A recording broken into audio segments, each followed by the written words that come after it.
is an adapter from steel mount to Husqvarna mount. I've got a bunch of the steel mount stuff here that I want to use up. And put it on this Jonsered 2175. What's a 2175?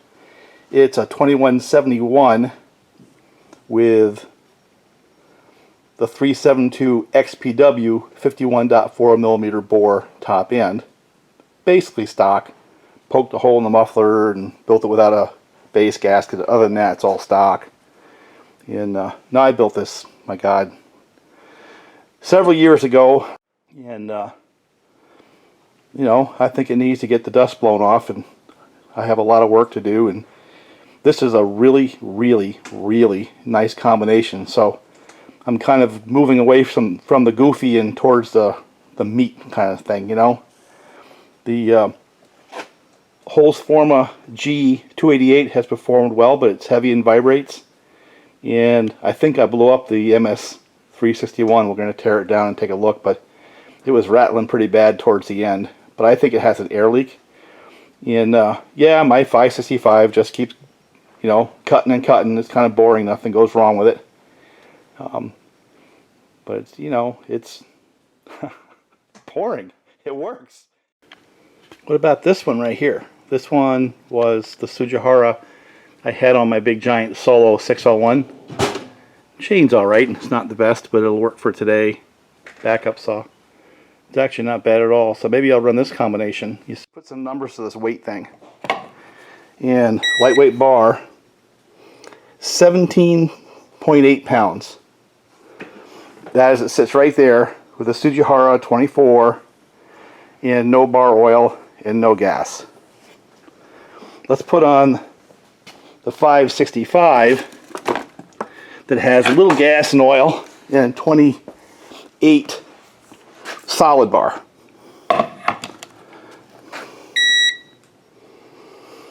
That says 21 pounds. So there's a significant difference. We're talking like 3 pounds. But let's take a look at some other saws. Now remember, part of that weight difference is the 565 has a little bit of gas and oil. How about this beast?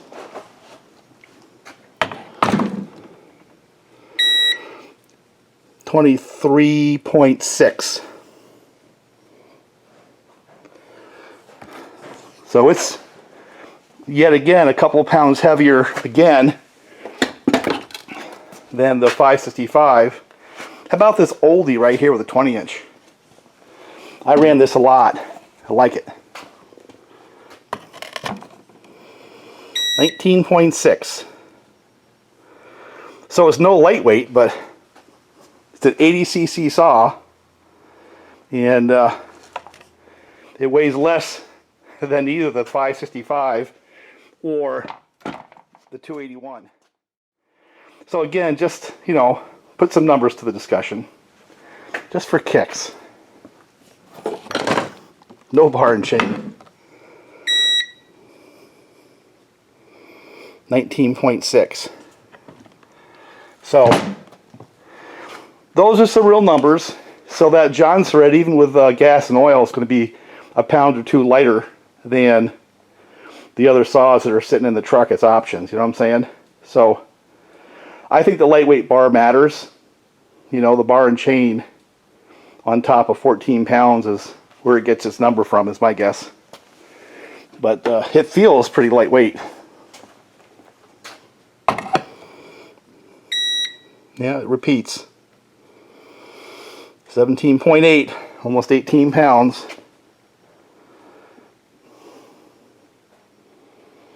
So that bar and chain, but it weighs a whole lot less than that 28.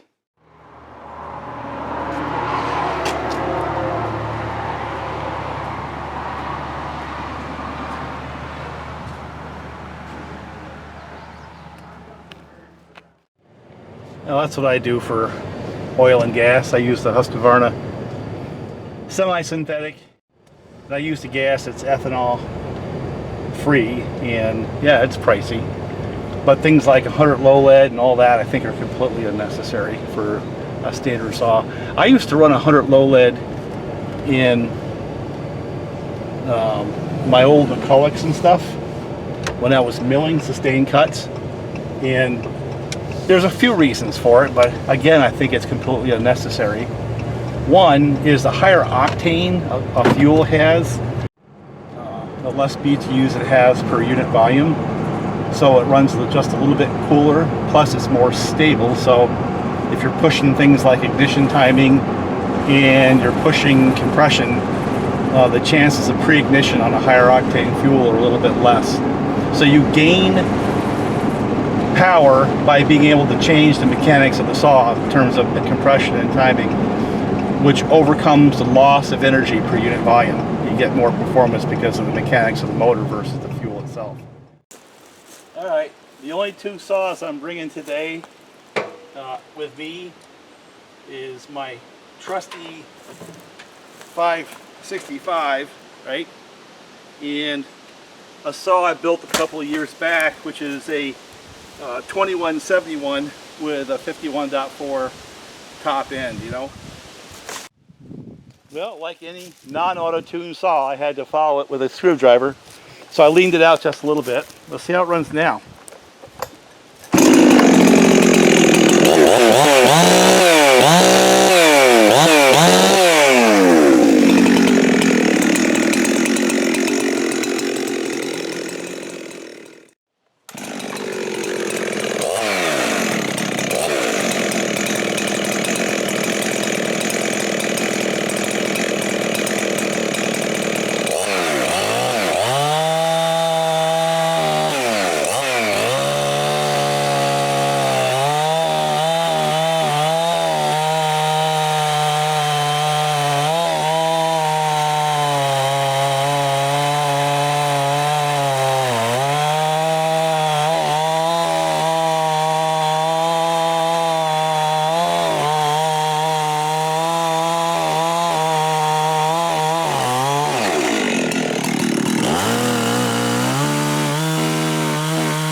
Well, basically the base of that tree was rotted, so we're going to pull it off the saw.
I got bombed with the rain.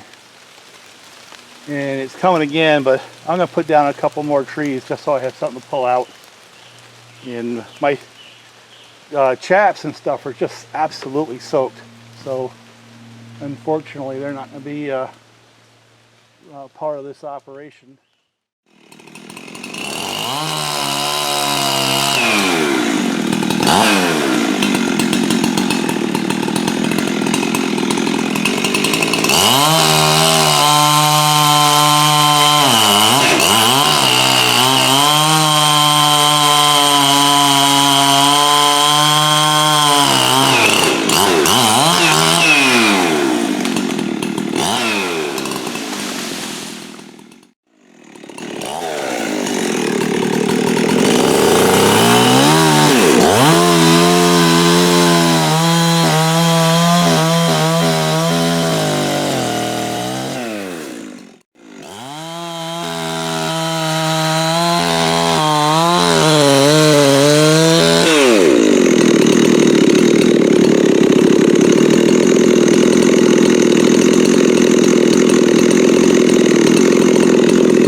That'll actually work pretty good because I believe that's a nice little hickory and they split. So let's see if we can pull it off of there gently without breaking that tree.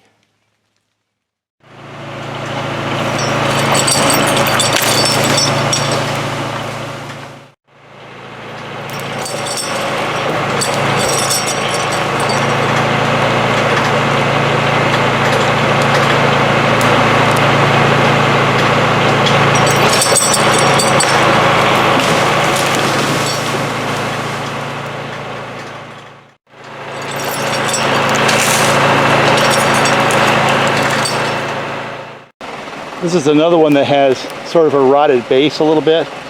They kind of make me nervous because I had one collapse on me today. So let's just do the routine and see if we can get through it without a hitch.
edge it over. I'm gonna move this saw over here. It's leaning right back at me. Put it on this side of the tree. I'll leave the camera there and pray. Let's see if it'll go. There it goes.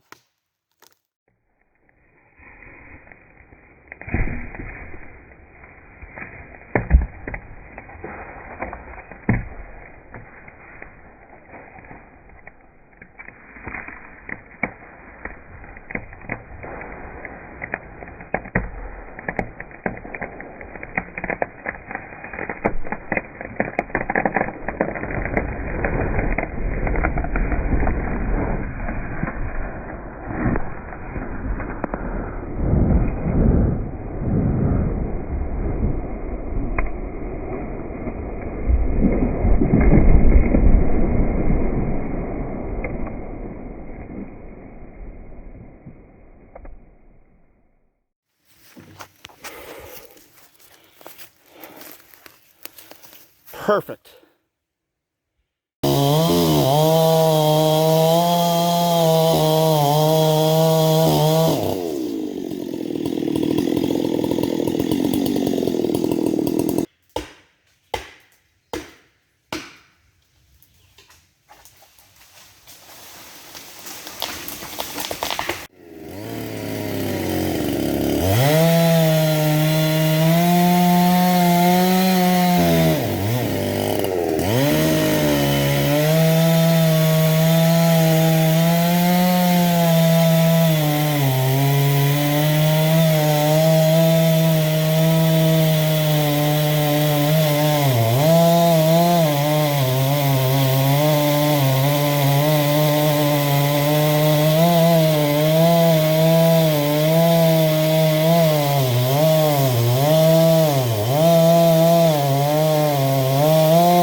So the only reason I did that was I wanted to get it on the ground, make sure that hinge was broke.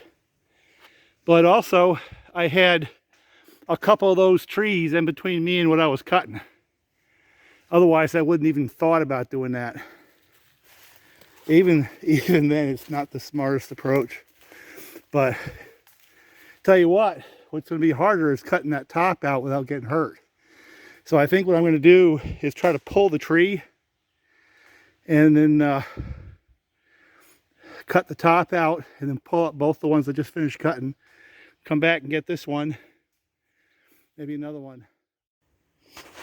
All right, I put a couple of tanks through my 2175, and of course I've ran this for a while. What about those two saws, you know? This one here still being my gold standard for doing this kind of work. Has that surpassed it? Well, kind of yes and no. And here's the thing. That one's more fun to run because it's snappier, you know? It's one of the saws that begins to push into the modded saw territory, although it's mostly stock and very minor changes. Muffler mod and a little increase in compression. It's a snappy saw down in the lower RPMs. So the throttle response on that is quite a bit better than on this one right here. And its power, I think its power is probably the same, if not more than the 565. Probably the same as a 572 would be my guess. That lighter bar and chain makes a huge difference over this big old monster 28-inch solid bar and chain. That Sujihara on that saw might be a better combination. So if that runs snappier, it probably beat it in a cookie cut race, sounds better, better throttle response and all that, how come this one is still on the pedestal? And it's because of fuel usage and vibration and noise. This one here is still a little bit tougher to start because of the increased compression. And every once in a while I yank on it and nothing happens. It just stops because it's got too much compression. Where I never have that problem with this. It just pulls over and runs. And the second thing is 2-to-1 in terms of fuel usage. This guy here is a lot more fuel efficient, a lot less vibration. Auto tune, I don't have to chase it with a screwdriver. The primer bulb makes it easier to start. It took me 4 or 5 pulls this morning to get it fired. This one right here, the Jonsered. I don't think I've ever pulled more than 4 times to start that, regardless of the temperatures outside. And plus I don't have to chase it. Now, if you paid attention, I had to chase it again with a screwdriver because when I was running it the other day, we had a huge rainstorm come through and the atmosphere was really dense with water, so it started double stroking like it was really rich. So I adjusted. Well, then I had to adjust it again this morning, and then I had to adjust it again this afternoon.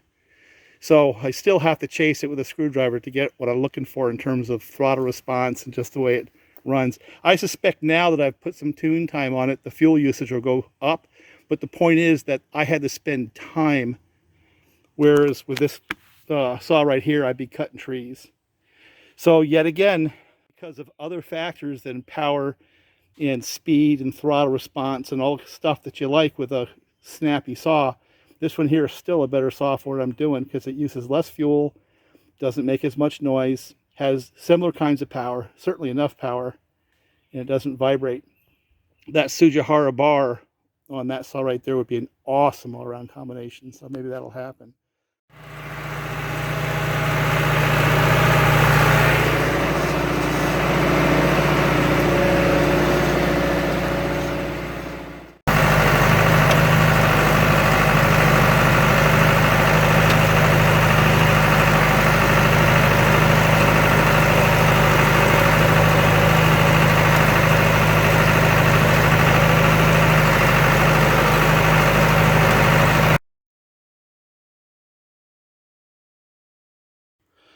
One of the things I've been doing this round is I've been trying to have my bore cut just ever so slightly above the bore cut and the face cut.